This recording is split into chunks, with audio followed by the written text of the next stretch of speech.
নমস্কার প্রিয় দর্শক বন্ধু, শুভ সকাল। আর আপনারা দেখছেন ইলামবাজার সবজি মার্কেট। আজ শনিবার, ইলামবাজারে হাটবার। তো সকাল সকাল দেখুন পাইকারদের ভিড়। আর এখন তো সবজির দাম বাড়তেই চলেছে।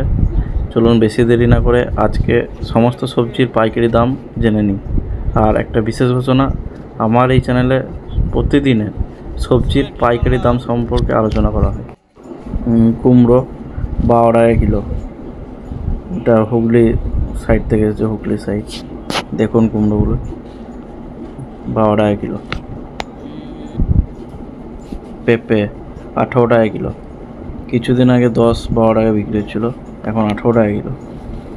পুঁই শাক 20 টাকা কিলো, লোকাল পুঁই। কাঁচা লঙ্কা 110 টাকা কিলো। দেখুন বটবটি 25 টাকা কিলো। করলা 25 টাকা কিলো। প্যাকেটে থাকার কারণে পেকে গেছে। কাঁচা আদা 55, 50, 45 টাকা কিলো। ভেন্ডি 45 টাকা কিলো। কুমড়ো 14-13 টাকা কিলো। আলু, মাজলা আলু 800 টাকা বস্তা। কুমড়ো বস্তা 12 টাকা কিলো। কেন্দুলি 25 টাকা কিলো। পটল 30 টাকা, 28 টাকা কিলো।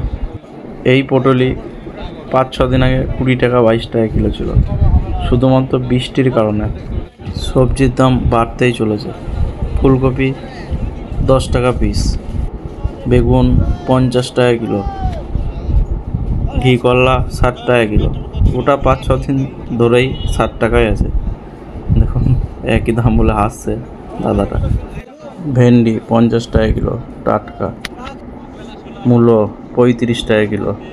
প্রিয় দর্শকবৃন্দু, এই ভিডিওটি ভালো লাগলে বা এরকম প্রতিদিন পাইকারি সবজির দাম সম্পর্কে জানার জন্য অবশ্যই আমার এই চ্যানেলটিকে লাইক এবং সাবস্ক্রাইব করবেন। আর পাশে থাকা বেল আইকনটিকে প্রেস করবেন। দেখুন দেশি পটল 32 টাকা কিলো। ঝিঙে 30 টাকা কিলো। টমেটো 52 টাকা কিলো। লেবু 2 টাকা, 2.5 টাকা পিস। গাজর 40 থেকে 35 টাকা কিলো। ওল 55-50 টাকা কিলো। লোকাল চাষির শসা 30 টাকা কিলো। ফুলকপি 5 টাকা পিস। ভিডিওটি শেষ পর্যন্ত দেখার জন্য অসংখ্য ধন্যবাদ। আর আপনারাও যদি চান সবজি মাল পাঠাতেও পারেন, আবার পাইকারি দামে কিনতেও পারেন। ভিডিওতে অবশ্যই কমেন্ট করুন যাতে আমার নিজের ভুল ত্রুটিগুলো বুঝতে পারি। ধন্যবাদ।